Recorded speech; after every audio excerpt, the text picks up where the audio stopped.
Hey guys, this is John from Iron Arch Outdoors. On my way to the farm today to kind of get ready for bow season. It's the middle of the month and I haven't even went yet. It's been too hot.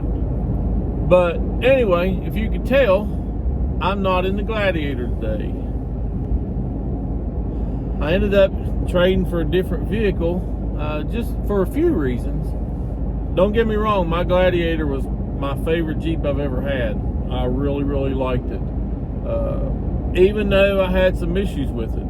If you guys remember, when I had just around 20,000 miles on it, I broke both front axles in it. Kind of set me on a tirade. I was a little upset.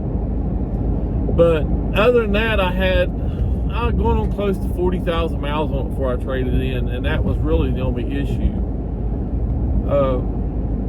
But anyway, if you can tell by the interior of the vehicle, I traded and got a 2026 Colorado.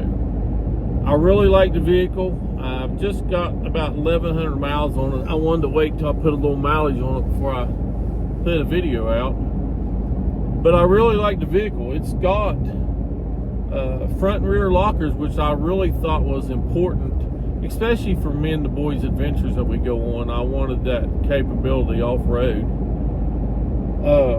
It's got a lot of buttons, a lot of electronics on it. Rides really good.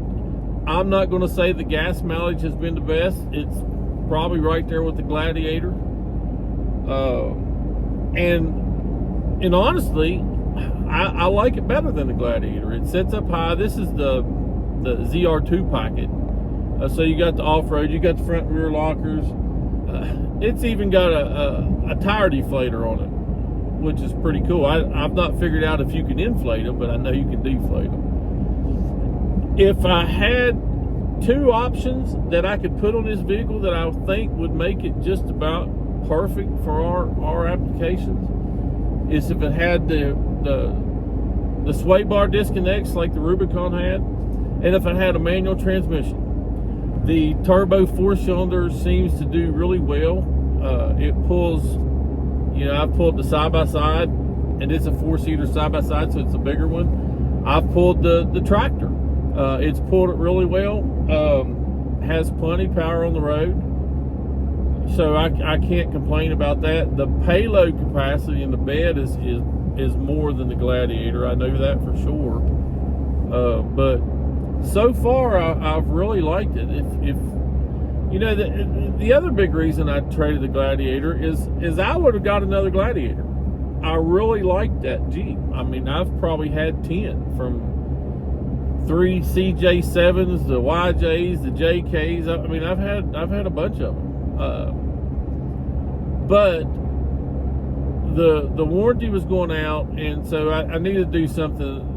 The repair costs on vehicles now is just horrible, and I didn't want that to come out of pocket. So I had looked at the Gladiators again. I was looking at the 2026 Gladiator, but the resale on my 2023 was horrible, and they didn't want to really come off the price much on the new Gladiator.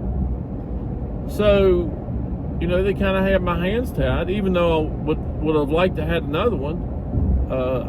But when I looked at the Colorado and seen that the capabilities it had, and got a really good trade-in on my Gladiator and a good deal on the cost of the new vehicle, I was kind of crazy not to do it. But like I say, as we go along, I'll give you some more updates on the Colorado.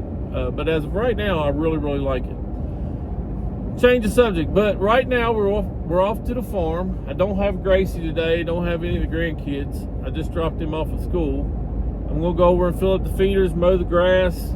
The deer have really started to move since the temperatures dropped. This morning it was 37 degrees, so they're starting to get active. The leaves are falling. Hopefully I may get to go in the woods one day next week, but if not, I'm really shooting for Veterans Day weekend. Just historically, that has really been a good week for me. The bucks are chasing, and I just, if I don't get a shot, I just like watching the activity in the woods. But anyway, thanks for hanging out and tagging along. We'll talk to you in a little bit. Bye-bye.